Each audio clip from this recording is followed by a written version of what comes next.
the past 2 years, year and a half, have been nothing but fire sales in a lot of ways.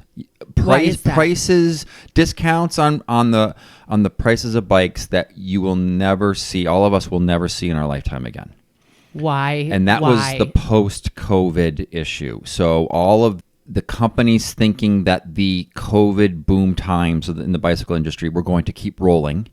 And some of that is because a lot of venture capital came into the industry, and those guys just thought they came in because they saw all of the booming times in the industry, right? And they just during COVID, and then they just made these nice increasing projections, and they ordered lots of bikes, and then the just total collapse in demand happened because it turned out people had bought their bikes. And people had bought their bikes. Yeah. People who only really got it because it was something to do during COVID, all that type of thing. Okay. So we saw an oversupply. So we went into the pandemic. Huge we didn't oversupply. have enough. Mm-hmm. Then as we came out of the pandemic, everyone was super excited about all the bikes that had been bought.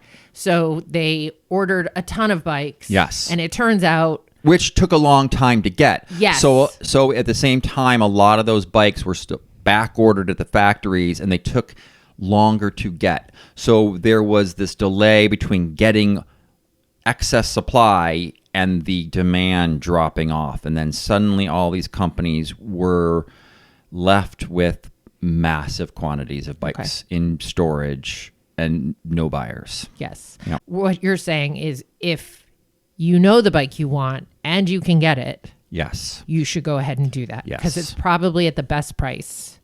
Yes. It's going to be. Yeah. Hopefully. Even if it's, right now as things stand, of course, with the tariffs, it's either on a good sale or it's at or near its regular price, which, if the tariffs remain in effect, is going to be way better price than they're going to be coming up.